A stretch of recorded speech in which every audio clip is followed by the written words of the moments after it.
tu as un rêve, tu as un projet de vie. Mais quand tu regardes ta situation actuelle, ta situation familiale, d'où tu viens, ta situation financière, l'environnement politique, tu n'as plus espoir, tu es désespéré, tu as envie d'abandonner, tu as envie de tout laisser tomber. Tu te dis, bon, tu n'as personne autour de toi pour t'aider. Tu viens pas de la bonne famille ou d'une famille assez influente. S'il te plaît, écoute cette vidéo. À chaque fois que j'ai l'occasion de raconter cette histoire que j'ai vécue, il y a de cela une dizaine d'années, les gens me posent la question, pourquoi tu n'écris pas un livre? Au début, je voulais écrire un livre, justement.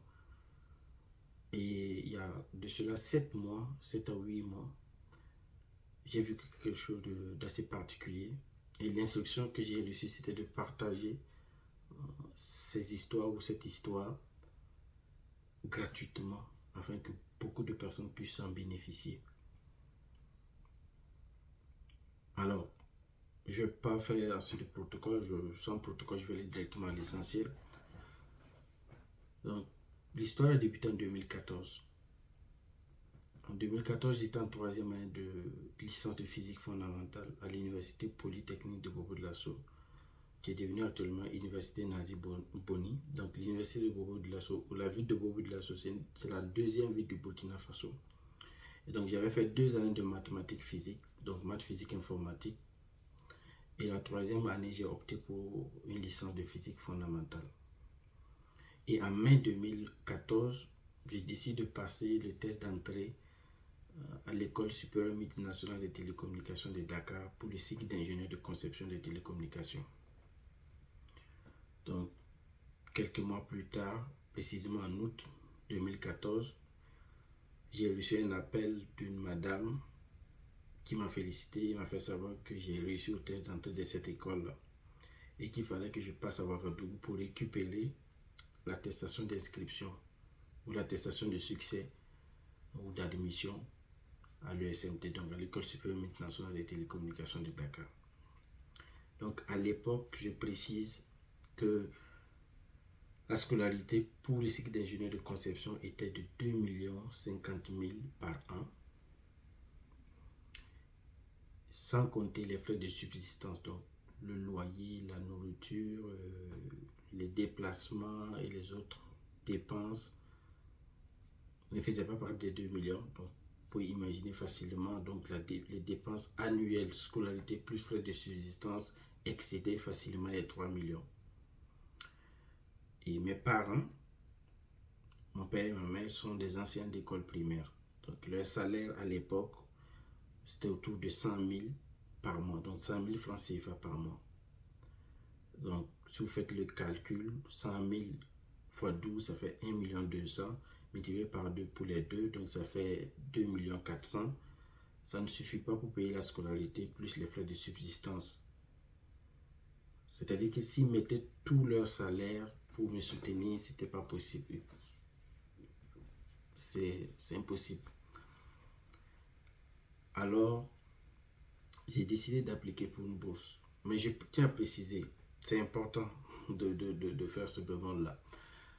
Donc, l'ESMT, donc l'École supérieure multinationale des télécommunications de Dakar. Donc, c'est pas pour faire leur publicité ni leur présentation, mais c'est des faits, vous pouvez le vérifier. C'est une école inter-État. Donc, ça veut dire quoi?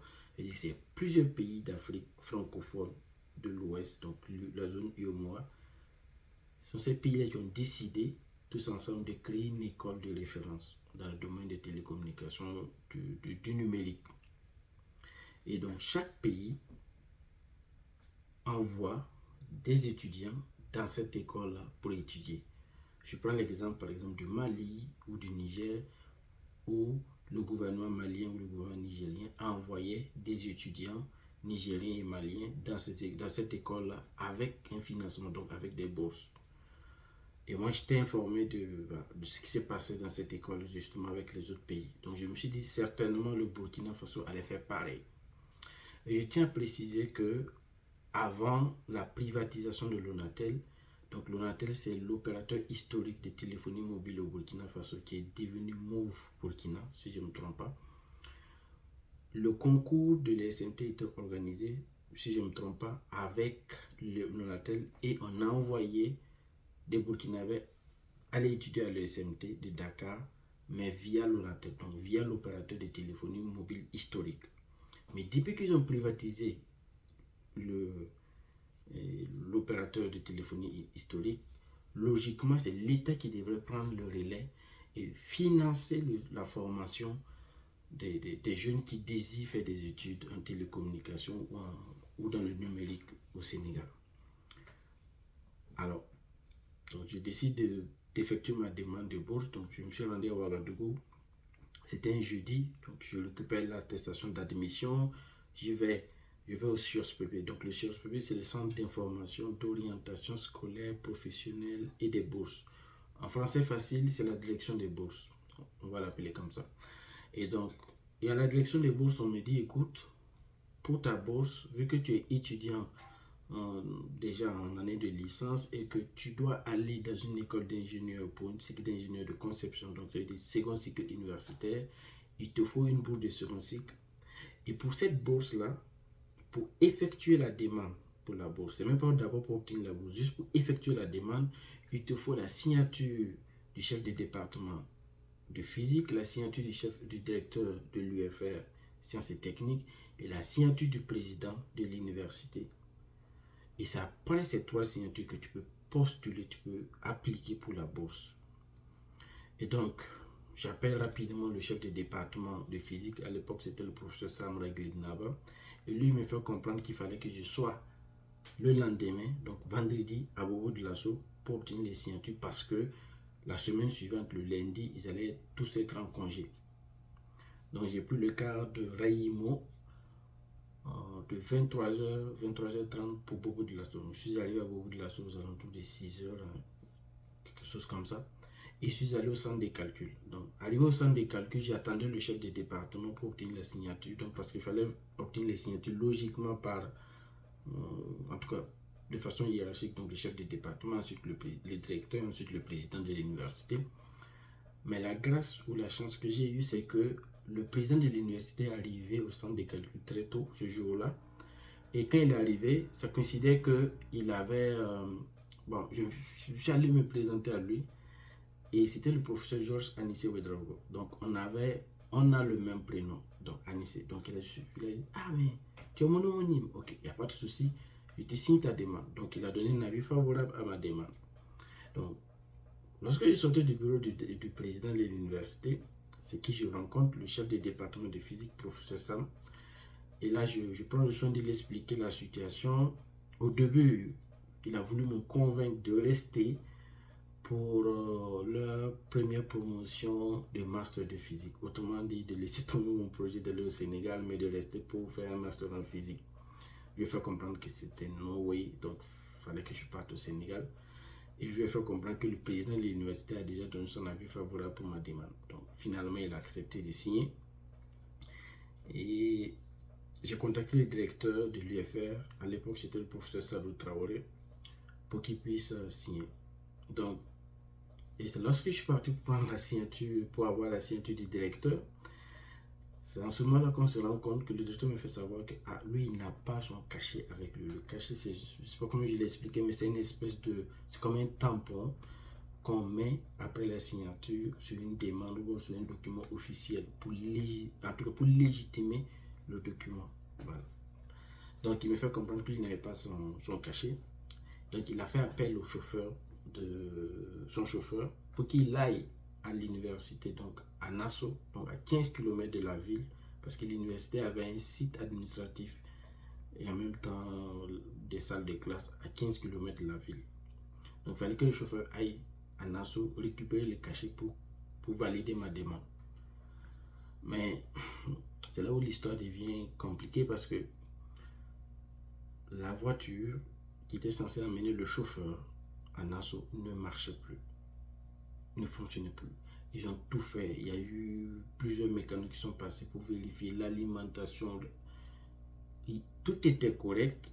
Personne n'arrivait à expliquer pourquoi, en fait, pourquoi la voiture ne démarrait. Personne n'arrivait à expliquer. Et donc, bon, qu'est-ce qu'on fait? Et pendant qu'ils étaient en train de trouver des solutions techniques et tout, j'ai un ami, Josias, lui il me dit, écoute, ce qu'on va faire, je connais un pasteur, on va aller le voir, il va prier pour toi. Bon, je dis ok, allons-y. Donc on est allé. Et chose étrange, la prière a extrêmement pris du temps. Je ne sais pas pourquoi, mais le monsieur a pris 2 heures, 3 heures de temps à prier pour rien que pour cette situation-là. Et à la fin, il me dit, écoute, on était aux alentours de 18 heures. Moi, je vais commencer à perdre espoir parce que l'administration ferme les portes à 17 heures. Donc, on est à 18 heures. Et c'est là que le pasteur me dit, écoute, ta situation est certes difficile, mais Dieu va décanter ta situation. Je me suis dit, ok, je crois. Mais à l'époque, je pense que j'étais un peu sceptique. Et à peine je quitte chez le pasteur, toujours avec tout le stress que j'avais, les questions que j'avais dans ma tête, je reçois l'appel du chauffeur du directeur qui me dit, finalement, la voiture a démarré. Et là, il est venu me chercher, on était à Nassau aux alentours de 20 heures, récupérer le cachet, ils ont mis le cachet sur ma demande, et je suis reparti à Bobo de l'Assaut. Et le lundi qui a suivi, j'ai été à Ouagadougou pour déposer ma demande de bourse. Donc, j'ai déposé ma demande de bourse. Je me suis dit certainement que ça va donner. Voilà, je me suis dit, les autres pays envoient les étudiants, pourquoi pas moi? Ou pourquoi pas aussi le Burkina Faso? Et là, un mois après, silence radio. Pas d'appel, rien. Je partais sur SPV pour faire pour avoir des queues, donc pour avoir des mises à jour, mais nothing. Donc, je décide de faire comme tout le monde, essayer de voir est-ce que. Mais quand je regarde dans ma famille, il n'y a personne qui est bien placé, qui puisse passer un coup de fil. Et dans ce désespoir-là, il y avait un étudiant, un de nos aînés, qui faisait un 2A en mathématiques. Et il avait pour prof le ministre des enseignements secondaires supérieurs à la recherche scientifique. Donc, ça veut dire le ministre qui coiffe la direction des bourses. Et donc, l'étudiant me dit, écoute, je peux te passer le numéro de téléphone du ministre avec son courrier, son adresse mail. Donc, il m'a fait part de ça. Donc, j'ai contacté, j'ai texté, donc j'ai envoyé des SMS au ministre, j'ai envoyé des mails. Il ne m'a pas répondu. Je le passais vers l'étudiant encore pour qu'il puisse l'interpeller. Et finalement, un beau jour, je reçois une réponse du ministre. Il m'envoie, il me dit, écoute, bonjour, pour les questions de bourse, merci de passer par le SURSPB qui va délivrer via la Commission nationale des bourses. Autrement dit, il ne peut rien faire pour moi. Je dis ok.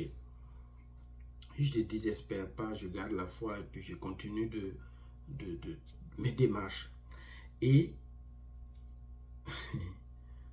je veux dire, la même année, en fait, j'étais impliqué dans les mouvements associatifs et j'étais secrétaire général d'une association d'étudiants ressortissants de la région du Centre-Ouest. Et donc, les étudiants, souvent, ils ont des parrains. Et les parrains, ce sont des profs. Donc, les profs qui sont ressortissants autant pour moi de la même région. Et donc, parmi les profs ressortissants, on avait un prof d'université qui est professeur de médecine, directeur d'école de médecine, de l'école de médecine, et qui était en même temps général de l'armée. Et donc, chaque fois qu'on avait un événement ou un étudiant avait un défi, donc c'était moi qui partais voir ce prof-là, qui était en même temps général de l'armée, je lui relatais les faits et tout. Et donc, il me connaissait, donc je partais chez lui à la maison.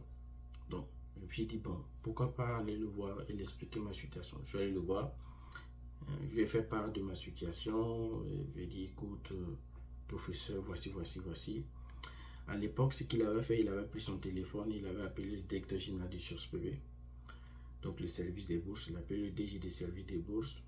C'était pas pour intervenir, parce que j'étais là quand il a appelé le DG du SURSPB, c'était genre pour prendre le pouls, comme on le dit en québécois. En fait, c'est juste pour savoir c'est quoi l'état. Voilà, c'est quoi l'état des lieux de ma demande. Voilà. Et donc, ça n'a pas donné grand-chose, mais bon, j'ai continué quand même à espérer. Et donc, en début octobre 2014, la rentrée avait déjà débuté au Sénégal et je lui parle sur ce pépé, donc je lui parle au service des bourses, silence radio, je ne vois pas mon nom, il n'y a pas de bourse, voilà, je vois rien. Donc, qu'est-ce que je fais? Donc, je prends le soin d'envoyer des textos à toutes ces personnes qui étaient au courant pour les dire finalement, je n'ai pas obtenu la bourse pour aller au Sénégal. Donc, j'ai envoyé le SMS aussi au professeur qui est en même temps général de l'armée. Et je reçois une réponse assez atypique. Donc, je me rappelle, il m'avait dit bonjour Anissé, bien reçu, attends la volonté de Dieu. Bon, je ne sais pas si vous comprenez, mais c'est quand même tough. On me dit, oui, tu as eu un concours, tu n'as pas eu la bourse, tu ne vas pas partir. Et le monsieur te dit, attends la volonté de Dieu. J'avoue que j'étais vraiment un peu... J'étais déçu, à vrai dire, j'étais déçu de lui. Mais d'un côté aussi, je me suis dit, bon, c'est quelqu'un, à chaque fois que j'ai été le voir, il a toujours agi de manière stricte, avec des valeurs que j'apprécie particulièrement. Et c'est quelqu'un que je connais qui est vraiment très croyant, en tout cas ce que j'avais remarqué chaque fois que je partais chez lui.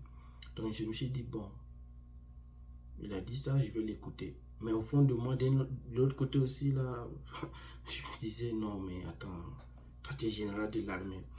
Et pour apporter des précisions, c'est que le même monsieur qui m'a dit d'attendre là, je vais donner son nom. C'est pas pour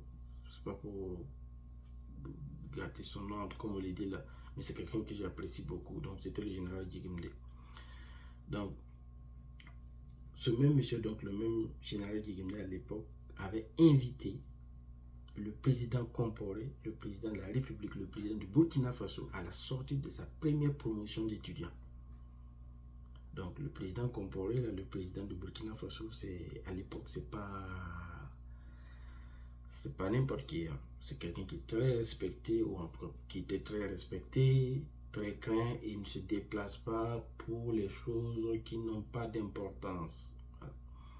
Donc, je me suis dit, bon, il arrive à faire déplacer le président de la République, mais bon, pour une question de bourse, je dois attendre la volonté de Dieu.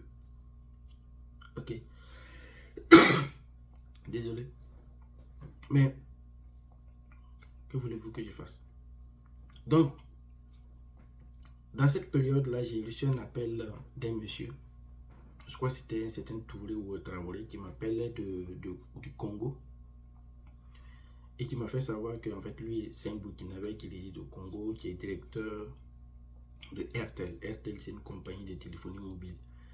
Donc, il m'a félicité d'avoir reçu le test et qu'il a appris aussi que malheureusement, j'ai pas eu le bourse pour aller au Sénégal.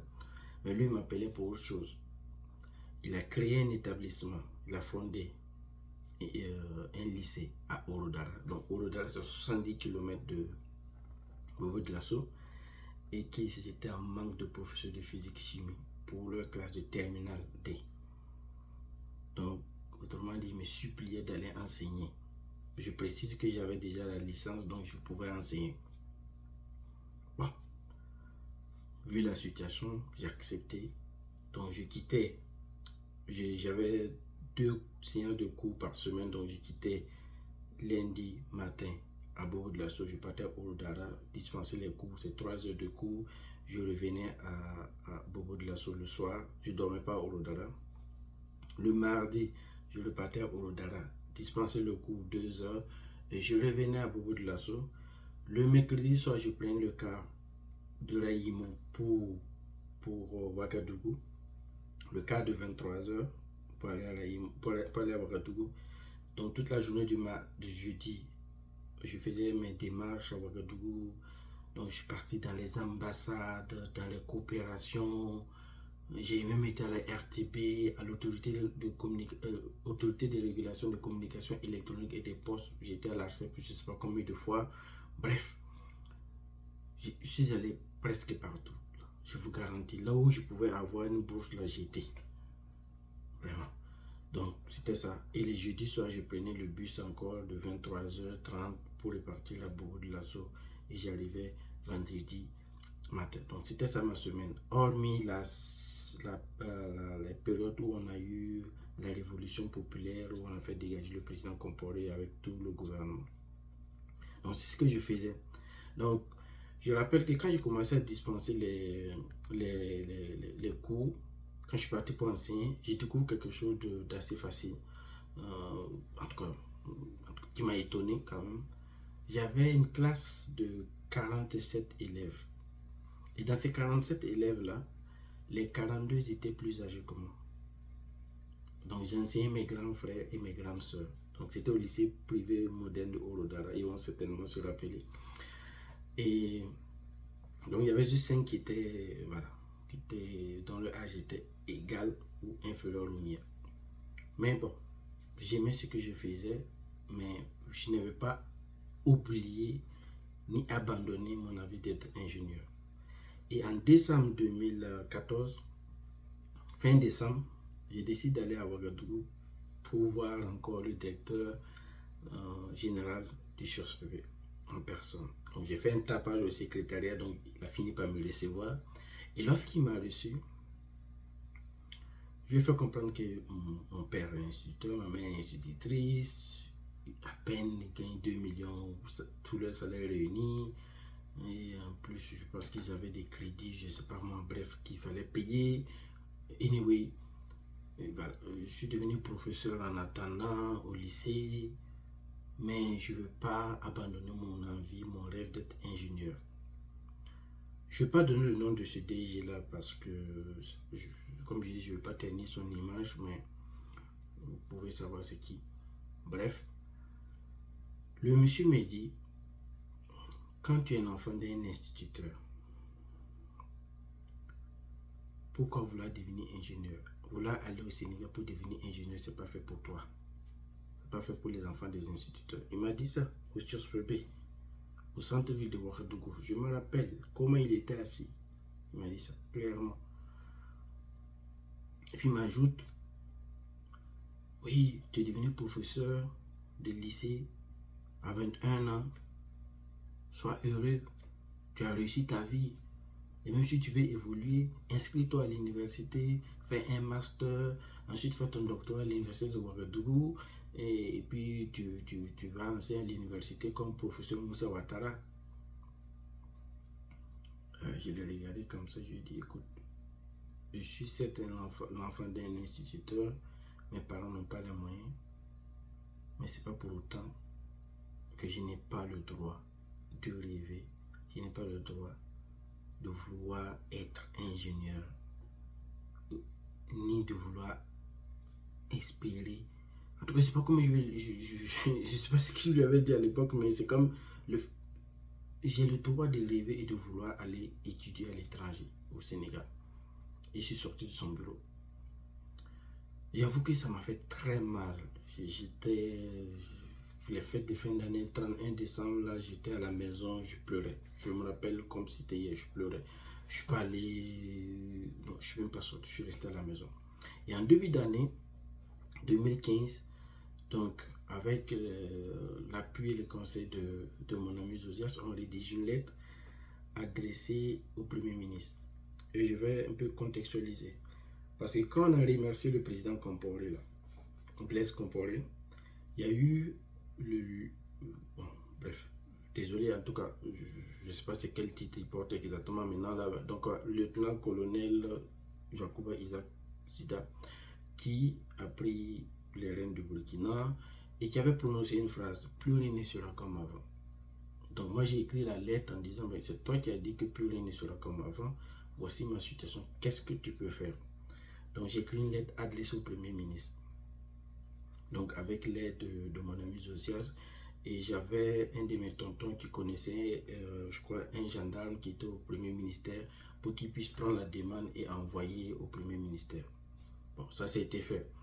Maintenant, quand ils ont reçu la lettre, silence radio.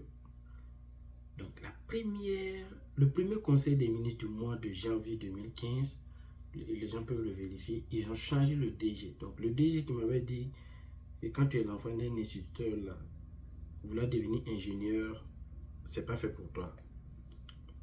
Vouloir aller au Sénégal pour devenir ingénieur, là, c'est pas fait pour toi. Là. Ce DG, là, on l'a remplacé par quelqu'un d'autre, donc par M. Mali. Donc je me permets de donner le nom de M. Mali.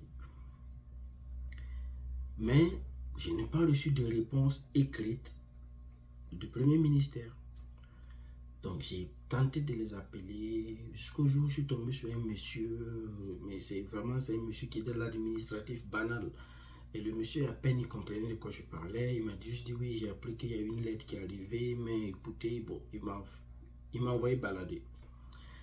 Et là, je suis resté là, qu'est-ce que je fais? Je continuais toujours à faire le même circuit. Je partais les jeudis à Ouagadougou pour faire les démarches, pour aller, comme je dis, je suis partout, je suis allé partout, taper, même je suis allé même, il y avait un truc de l'armée là pour les transmissions électroniques ou les communications, bref, je suis allé même pour voir s'il n'y a pas de possibilité qui me finance pour faire les études, je vais devenir militaire, bref, j'ai fait tout ça là.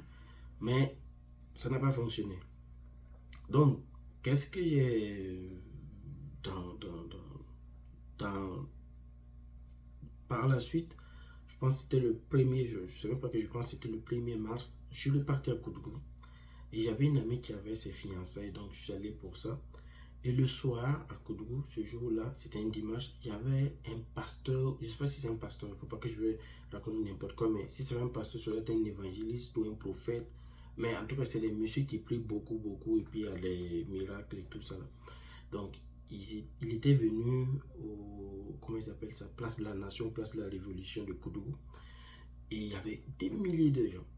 Donc, moi, je suis parti, pas pour la prière, mais parce que j'avais un ami qui faisait partie des musiciens. Donc, je suis parti pour voir mon ami. Et en même temps, je suis resté. Mais j'étais pas en front. Donc, en fait, j'étais pas en face du podium. Donc, j'étais, je crois, côté droit, excentré vers l'autre côté. Et donc, pendant qu'il priait, puis les gens tombaient, ça faisait les mouvements un peu partout. Honnêtement, moi, je priais pas, je ne vais pas mentir. Là. J'étais là juste spectateur, j'entends de les regarder. Et à un moment donné, il s'est retourné vers là où j'étais. On était une dizaine de personnes. Donc, il y avait des milliers de personnes qui étaient en face de lui. Il se retourne à droite, il me regarde, il nous regarde et il dit, dès demain, Dieu va inspirer quelqu'un. La personne n'a qu'à suivre ce qui va le venir dans l'esprit, un truc de ce genre. Bon, tous ceux qui étaient à côté, là, tout le monde a dit Amen. Mais moi, honnêtement, je n'ai même pas cerné qu'il s'agissait de moi, honnêtement. Donc, le lendemain, je me lève, je dis, bon, au lieu d'aller le jeudi, de quitter Bobo de la ce jeudi pour aller à Ouagadougou, bon, vu que je suis déjà à Koudougou, c'est pas loin de Ouagadougou, bon, je vais aller directement à Ouagadougou. Et de Ouagadougou, je vais repartir à Bobo de la C'est beaucoup plus optimal pour moi. Donc, j'arrive à Ouagadougou pour faire mes démarches et quelque chose me dit, va au premier ministère. Je dis ok. Donc je fonce au premier ministère, j'arrive, je donne mes pièces d'identité, mes cartes d'identité, ils font les vérifications d'identité. Et après, le gendarme me demande, est-ce que vous avez un rendez-vous? J'ai dit non. Qui voulez-vous voir? Il dit le premier ministre. Il me regarde et me dit, vous n'avez pas de rendez-vous, mais vous voulez voir le premier ministre? Il dit oui.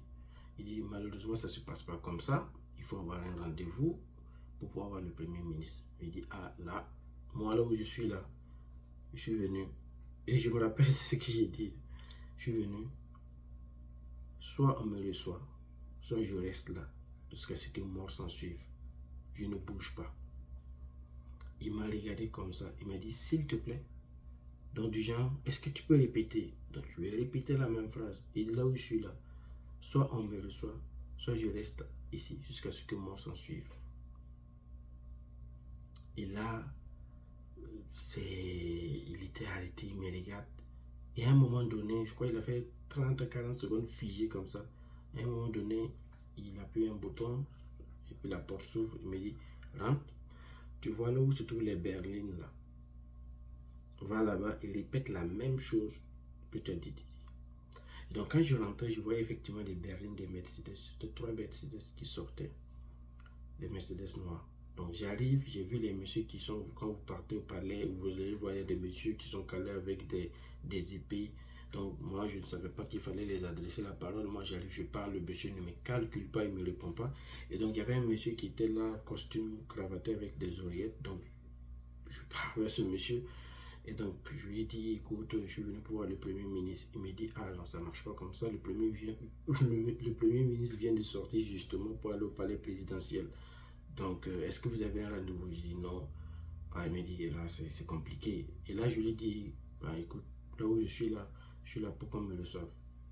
Jusqu'à ce que moi s'en suive. Et là, il me regarde comme ça. Il m'a regardé aussi pendant un bout, là, il était figé. Et à un moment donné, il me dit, écoute, tu vois le couloir, là, tu prends le couloir, première porte à gauche, rentre là-bas. Je précise que quand je suis parti au Premier ministère, je n'ai informé personne que j'étais au Premier ministère. C'est-à-dire qu'on pouvait me kidnapper, me transformer en véritable, je ne sais pas, quelque chose comme ça, et je serais porté disparu. Et donc, je suis les instructions, je prends le corridor, le couloir en question, je ne sais même pas, j'ai vu la première porte à gauche, je rentre, donc il y avait une madame qui était là, donc je me présente à la madame, j'explique, et la madame me dit, ok, il n'y a pas de souci, prenez place, je vais vous annoncer. Donc pendant que j'étais là, j'ai fait quoi, 2 heures de temps à attendre, et juste un petit, comment on appelle ça, un petit bémol là. Pendant que j'attendais, il y a eu l'association, je ne sais pas si c'est une association, mais en tout cas, il y avait des artistes qui sont passés pour voir le monsieur en question. Donc, c'était quoi, en tout cas, c'était des artistes chrétiens évangéliques. Parce que dans leur groupe là, je connaissais une ou deux là. En tout cas, il y avait des artistes que je connaissais. Donc, peut-être qu'ils vont se rappeler. Donc, ils étaient venus voir le directeur de cabinet du Premier ministre, M. Jean Pedro. Mais moi, je ne savais pas qui c'était le directeur de cabinet, je ne savais même pas qui c'était. Je ne connaissais pas la personne. Nada. Donc, c'est après avoir attendu 2 heures que j'ai été reçu par le directeur de cabinet du Premier ministre, donc M. Jean Pedro. Donc, je rentre dans son bureau, je commence à expliquer. J'étais, comment je dis ça, j'étais très, je pense, fatigué, l'émotion, je commençais à pleurer. Et à un moment donné, M. Jean Pedro, il me regarde et me dit, ah jeune homme, moi je ne comprends pas ce que vous me dites.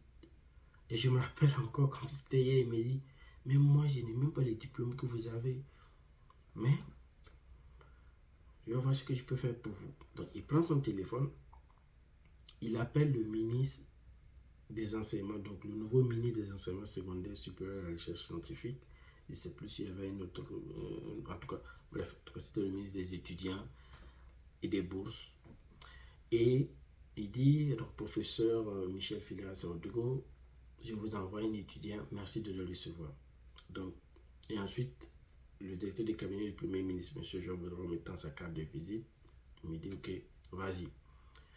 Donc, je quitte le Premier ministère, je vais directement au ministère des enseignements secondaires, donc au bureau du ministre des étudiants et des bourses. C'est comme ça que je vais l'appeler pour me simplifier la tâche. Donc, j'arrive. Bizarrement, j'ai pas eu de contrôle de sécurité. Je ne sais pas pourquoi ce jour-là. Donc, j'arrive, je rentre. Je me présente au secrétariat particulier du ministre. Et là, on me dit, bon, d'aller m'asseoir dans une salle d'attente. Et j'arrive dans la salle d'attente, j'ai fait 2 heures ou 3 heures dans la salle d'attente. Et à l'époque, c'était période de FESPACO. C'était le 2 mars, lundi 2 mars 2015. C'était période de FESPACO. Donc, c'était genre une espèce de journée continue. Et donc, qu'est-ce qui arrive? Il y a un monsieur qui arrive pour voir qui est venu voir le ministre et qui a oublié son sac. Donc, dans son sac, il y avait énormément d'argent. C'était une quantité comme ça. Et c'était plusieurs billets. Les billets étaient collés, puis ils avaient fait plusieurs lots. Et c'était des billets de banque bien craquants. Nouveau. Donc, je prends le sac, je pars au secrétariat du ministre. J'ai dit, bon, le monsieur qui était là dans la salle d'attente avec moi, il y a à peine 5 minutes, a oublié son sac. Donc, on rappelle le monsieur, il revient, il me donne 50 000. Il me remercie, puis il me donne 50 000. Ou il me propose 50 000. Là, je refuse ces 50 000. Je dis non, merci beaucoup. Et là, il me dit, mais toi, tu es étudiant, on te propose 50 000, tu refuses. Je dis non, c'est pas que je refuse. Le sac ne m'appartenait pas. Ne m'appartient pas. Donc, j'ai trouvé le sac et je vous ai remis votre sac. Oui, je comprends que vous voulez par gratitude me donner 50 000, mais je ne suis pas aussi obligé de prendre votre argent. Voilà, j'ai juste posé un acte que je trouve normal Donc, vous n'êtes pas obligé de me donner 50 000 et malheureusement, je n'ai pas besoin. Donc, quand j'ai dit ça, ça tiquait les gens qui étaient au cabinet du ministre, donc que ce soit la secrétaire particulière du ministre, que ce soit la deuxième secrétaire, il y avait deux autres messieurs qui étaient là. Il y a un des messieurs qui a dit, mais toi-même tu es là, pourquoi? Depuis là tu es là, c'était pourquoi? Bon, là je l'explique encore. Et là il me dit, ok, il n'y a pas de souci, tu vas voir le ministre maintenant. Donc il est rentré 30 secondes après, moi je suis rentré voir le ministre. Et là je me retrouve devant le professeur Filiga, comme ça. C'était pas prévu. Et donc, il me demande, voilà, je commence à expliquer la situation. Et à un moment donné, il m'interrompt et puis me dit, jeune homme, qu'est-ce que je peux faire pour toi? J'avoue que je ne m'attendais pas du tout à cette question. Et là, je lui dis, écoute, je veux qu'on mette en place une bourse pour les étudiants qui vont quitter, les étudiants burkinabés qui vont vouloir aller à l'ESMT de Dakar. Et là, à l'époque, il me demande, mais écoute, c'est combien de personnes qui prennent chaque année? Donc, moi, je me suis appuyé sur mon autre cas. Donc, j'ai dit 3. Et là, il prend son téléphone, il appelle le nouveau DG de service des bourses de sciences privées, donc M. Mali. Et puis, il dit à M. Mali, à partir de maintenant, il réserve 3 bourses pour les SMT de Dakar et réserve une bourse pour l'étudiant. J'ai dit, ok. Dieu merci. Donc, je le remercie. Et puis, il me dit, écoute, mais jeune homme, qu'est-ce que tu fais actuellement? Et là, je lui ai expliqué que je suis professeur à Ouroudara, en classe de terminale. Puis il me dit, mais tu as quel âge? Je dis, j'ai 21 ans. Il me dit, mais attends, à 21 ans, tu enseignes déjà en classe de terminale. Tu es le plus jeune professeur de Burkina Faso. Tu te rends compte? Mais bon, ce n'est pas le plan que je veux pour toi. Donc, ce que tu vas faire, va t'inscrire en master à l'université de Ouagadougou, un master en physique pour maintenir ton niveau scientifique, ton niveau mathématique et physique pour pouvoir intégrer ton école d'ingénieur l'année prochaine. Je dis ok, il n'y a pas de problème. Et je tiens à préciser pourquoi j'avais la possibilité d'intégrer l'école d'ingénieur, parce que c'est pas si je l'ai précisé, mais en octobre 2014, quand je n'ai pas eu la... Vu que j'ai su que je n'avais pas la bourse, donc ce que j'avais fait, c'est que j'avais demandé un report de scolarité. Donc à l'époque, le directeur des études de l'ESMT, c'était un Burkinabé, M. Taïrou Ouattara. Donc, avec l'administration de l'ESMT, ils m'ont permis de faire un report de scolarité. C'est-à-dire, au lieu de commencer des études en octobre 2014, j'avais la possibilité de commencer maintenant mes études en octobre 2015. Et donc, c'est pour ça que le ministre me disait de m'inscrire en master pour maintenir mon niveau avant de partir en octobre 2015. Et là, il ajoute revient en J 2000. Donc, revient en J, donc on était en 2015, pour qu'on finalise tes dossiers pour ta bourse. Donc, je suis sorti tout content. J'ai dit, bon, j'ai la bourse et tout. Je suis parti au premier ministère. Bon, finalement, on ne m'a pas laissé rentrer. La sécurité, no way. Mais bon, j'ai appelé M. Job Drogo pour le faire le compte rendu. Il était content. Il m'a félicité. Et donc, je suis reparti à Bobo de Lasso. Et j'ai fait quelque chose par gratitude. Hein. Donc, ce que j'avais fait à l'époque, vu que Bobo de Lasso n'est pas loin de Ouroudara, que j'ai enseigné à Ouroudara, j'ai acheté des mangues à 10 000 francs CFA, donc 25 $. J'avais 3 sacs de 50 kilos de mangues greffées à 10 000. Et c'est des mangues bio, hein, c'est pas les mangues bizarres là. Mangues bio.